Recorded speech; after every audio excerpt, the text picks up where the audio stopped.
Walang anumang krimen ang dapat na mangyari sa loob ng isang paaralan na pangalawang tahanan ng mga kabataan. Hindi rin natin hinihingi, ngunit sa nangyari sa isang paaralan sa Tacloban, mainam na dapat alam ng mga magulang, guro at bata ang dapat gawin kung sakaling magkaroon ng pamamaril. Ayon sa isang professional security and safety expert, oras na may marinig na pamamaril sa paaralan, huwag lumabas ng classroom kung wala sa loob ang salarin.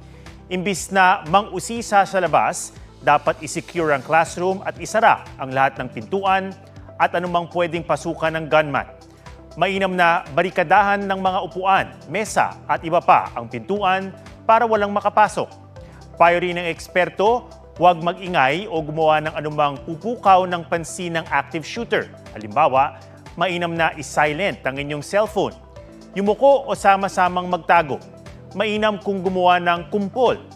Ang pinakaiwasan ay makasalubong ang shooter.